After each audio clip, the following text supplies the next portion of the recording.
Hey everybody, how's it going? I'm Matt, I'm back, and in today's video we're going to be talking about my locomotives and my rolling stock that I have purchased for my Metaline Falls Branch Model Railroad. For those who know, I have been building this layout little by little over the course of a number of years now, and up until now it has been a modern freelanced interpretation of the Metaline Falls Branch, which is located in the northeastern part of Washington State. Recently, I made the decision to backdate my layout and move from the freelance kind of fun, loose interpretation of the area to a little bit more of a focused, prototypical, although still pretty loosey goosey with some of the details, version of the Metaline Falls Branch. And in doing so, I went back to the 1950s, mid-1950s, what I'm calling the end of the steam era, and sold off all my modern equipment, sold off a lot of my locomotives and cars and stuff, and purchased some new things. So I wanted to share in this video today what I purchased, my philosophy around why I bought what I did, what I'm looking to do moving forward. And we're going to run some trains and just have some fun. Just have some fun on the layout today and just kind of talking about some stuff. First thing to do is to talk about this beauty right here. This is the Great Northern's Empire Builder passenger train. I like rail fanning my own layout, and so I wanted to have something to pass through my scene here at Newport. The Great Northern had a main line that passed through Newport. They had a train station and a water tower and all that. And so I thought, what better way to sort of bring something cool through the town of Newport than to have the Empire Builder. Now the version of the Empire Builder that I've got here is it's the winter, mid-50s winter version. I tried to get as accurate as I could with my car selection and that kind of thing. And so the version that most people are probably familiar with is the summertime Empire Builder. That would have the 3 dome cars along with the Great Dome. And it would be, I think, 18 to 19 cars long, somewhere around there. The winter version was shorter. It was about 14 cars long. And they would only run with 2 dome cars at a time, as opposed to 3. And so it's perfect for the scenery I'm modeling on my layout to begin with, but also the length is much more appropriate for the size of railroad that I have. So I'm running 11 cars here. The cars themselves are a mixture of Walthers and Walthers Proto. And if you're asking what's the difference, the only difference that I can really tell between the two is that the Walthers Proto cars have the handrails pre-installed, whereas the Walthers regular cars, those handrails come in the box, but you have to install them separately yourself. So, if I could save a couple of bucks here and there by getting the Walthers version versus the Proto version and then just installing my handrails myself, I kind of went that route. About half my cars are currently lit on this train. You can purchase lighting kits separate and install them yourselves. So all the trucks are all ready to go for the lighting, and all you gotta do is just open it up, add the lighting kit, and you're good to go. So future plans for the Empire Builder train is going to be just get everything decaled up. All these cars come with decal sheets, so you can model a very specific car. I'm gonna get everything decaled up, add all of my grab irons. I want to detail the interior a little bit, paint it up a little bit, add some figures, add those lighting kits, and yeah, it's going to be pretty good. I'm only having issue with one car at this point, and this is this Great Dome car over here. It keeps wanting to pull itself off the tracks. I've installed the long shank KD scale head couplers there to kind of help on the curves.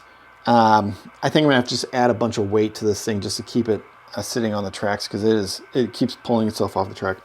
It's annoying, but we'll get it figured out. The locomotives themselves are Broadway limited from their latest run, Paragon 4, just beautiful F7s. It's funny because in the past, I always looked at F7s as being kind of just plain and boring looking. But I have really grown to really appreciate. I mean, they are beautiful, just beautiful, classic-looking locomotives. Moving on to the Midland Falls branch and steam locomotives. Steam is kind of interesting in HO scale, especially because there's not a lot of it out there, and mostly what you're going to be finding is going to be on the used market. Steam is it's tricky. It's every railroad had very distinctive looking locomotives. They were generally purpose built for that for that railroad, for a very specific reason, oftentimes by the railroad themselves. And so it's not like it's not like an F unit where they all look basically the same, and you could, as a model railroad company, kind of paint up an F unit in any color you want, and sell a milling of them. It's a little trickier. It's a little more specific when it comes to steam. And so, if you're modeling, Pennsylvania or New York Central, Santa Fe, Union Pacific, like one of those big railroads, you got like a plethora of options out there on the used market for locomotives. For something like the Milwaukee Road, there's very few examples of locomotives out there that you can buy, and so you kind of got to be ready to pull the trigger on something when it does come up for sale.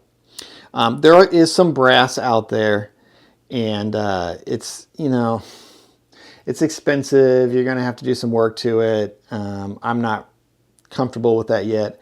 I may down the line buy myself some brass for this layout, but I got a lot of other stuff I really need to buy between now and then, and so I'm fine with kind of playing a wait and see game when it comes to that. So power for the Metaline Falls branch. In the real world, they used 2662 Mallees, big articulated locomotives, because they're hauling this big heavy cement out of the valley, and they needed something that had the tractive effort and could wind its way through the mountains. And the Mallees are gorgeous engines. They're not available as models. There is a brass model that was made of Milwaukee Road's 2662 Mallee. From what I understand, only like 52 of them made it to the United States, and that was like back in like the early 90s. I've only ever seen one for sale, and it was going for thousands of dollars. So I am not going to have a Mallee on this layout anytime soon. Lucky for me, though, probably the most famous Milwaukee Road steam locomotive is the S3. They made 9 of them in the mid-1940s, and it kind of represented like the peak of the steam era, like the best of the best. And it's so famous because 2 of them survive to this day. One of them is in regular operation on an excursion railroad. That is number 261. I have number 262 here. They ran S3s out of Spokane. There are photos of them hauling both freight and passenger trains. So in my world, they brought one of their S3s up to Midland Falls branch, and they're using it to haul cement out of the valley. I think that makes sense and works well for me here. Beautiful locomotive, Broadway Limited. I think this is a Paragon 3. It has Rolling Thunder in it, which is great. In front of it here, we have Milwaukee Road number 155. This is a 462 locomotive. And the eagle-eyed among you will note that this is a passenger locomotive and therefore not geared for freight. But I am using it on my layout as a freight locomotive. The reason being because, frankly, I think it's a beautiful locomotive. But it has those 4 pilot wheels on it. And on a layout like this that has swing gates, and it's going to have drop gates and plug-in sections, having 2 pilot wheels, I found I had a locomotive with 2 pilot wheels in the past, and it would just jump off the tracks, and it was frustrating. 4 pilot wheels track much better. Both these locomotives I purchased used, both for a really darn good price, and both in basically like new condition. Number 155 here has a Paragon 2 decoder in it, which means it does not have any keep alive capacitors. I'm probably going to upgrade this thing to an ESU decoder and add in a scale sound system speaker in it and LEDs. And so this will be a fun project here. All right, let's talk rolling stock on the Metaline Falls branch. There's really two big industries on the branch. There's a few industries, but two major ones are lumber mills and the cement factory up at Metaline Falls. The reason why I chose the Metaline Falls branch all those years ago was because I love 2-bay covered hoppers. And there's some really beautiful 2-bay covered hoppers out there that are appropriate for the time period. And we'll take a look at these now. These Intermountain hoppers are perhaps the most beautiful cars I've ever seen in my entire life. We'll get a good close-up look at them.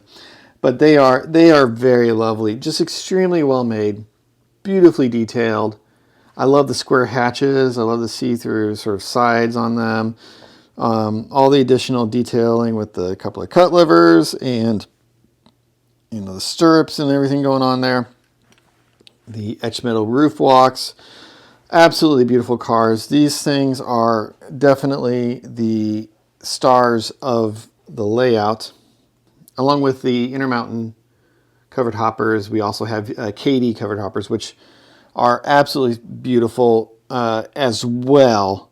As far as build year goes, they are a little newer than the Intermountain hoppers. The Intermountain hoppers are, I think, the mid-40s, whereas these round hatch covered hoppers didn't start appearing until the mid-50s.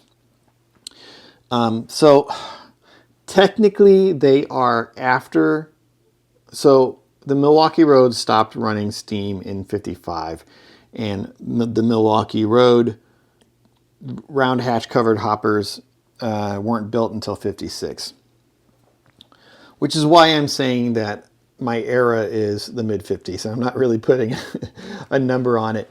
So, maybe in my world, Milwaukee Road held on to steam a little bit longer in Metaline Falls than they did in other places, right?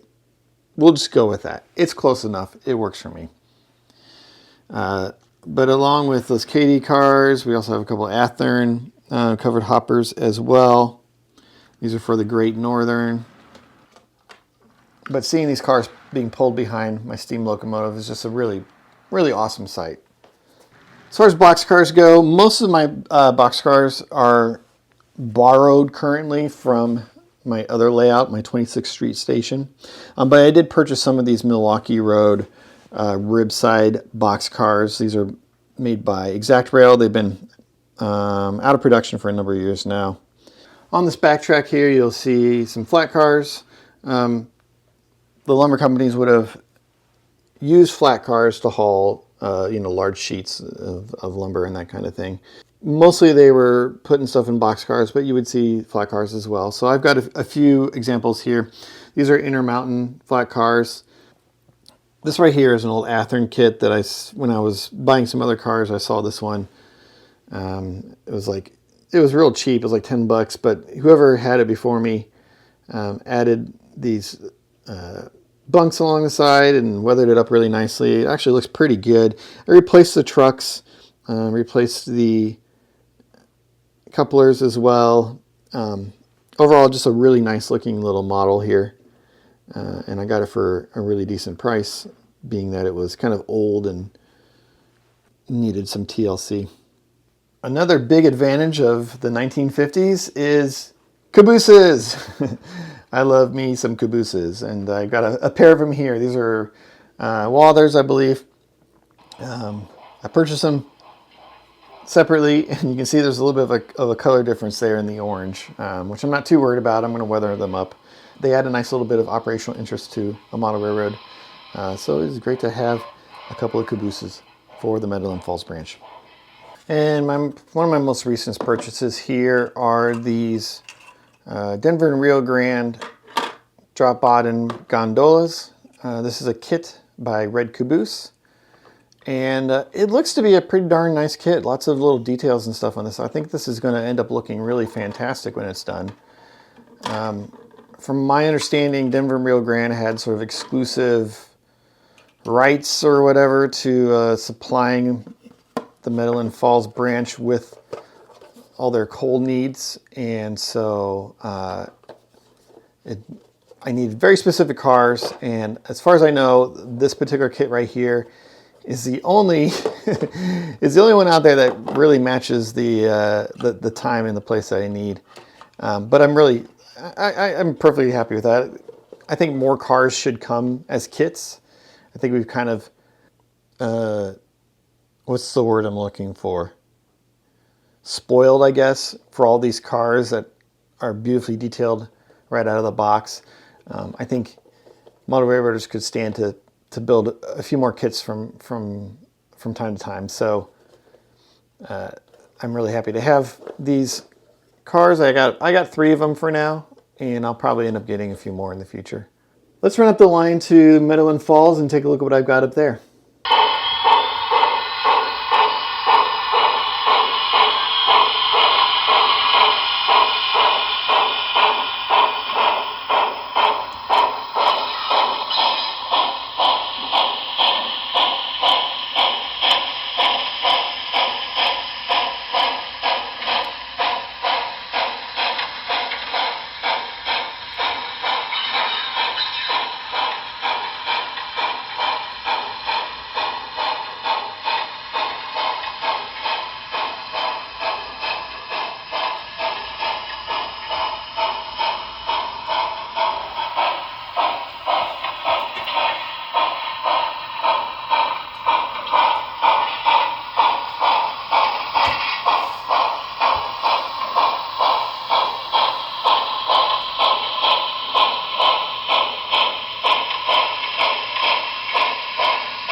And here we are. We've arrived at Metaline Falls at the biggest customer on the line, and that is the Lehigh Cement Plant. And here we've got a bunch of cars parked on the tracks. These are all, well, they're mostly Katy, the round hatch 2-bay hoppers, mostly Milwaukee Road. Although I do have a Chicago Northwestern car there, and then I do have one of those Intermountain square hatch covered hoppers that looks so great. Power at the cement facility is handled by this Milwaukee Road 44 tonner by Rapido. Beautiful little 44 tonner. I think the real factory had an S1 here instead, but I've got an S1 for my other layout, and so I wanted something a little different. I've always liked how 44 tonners looked, and this particular 44 tonner here I do have pictures of it in Spokane. It was numbered differently at the time, but it's the same one. I have pictures of it in Spokane. I got pictures of it in northern Idaho. So it makes sense to me that they would have brought it up to Metaline Falls to work the factory up there. Having that little locomotive there also gives me a great opportunity to use my proto throttle. And because I love using this thing, and so being able to sort of swap cars back and forth using the proto throttle at Metaline Falls, can't beat that. Well, thanks for stopping by and checking out this video today, folks. It's been a lot of fun showing off what I've got and run some trains for you. It's been a lot of fun to like try out some new things, learn a little bit more about this hobby, learn more about this era of railroading. It's been nice, and it's been the boost I needed to kind of get myself back to working on this layout. So thanks again for stopping by, and I will see all of you in another video.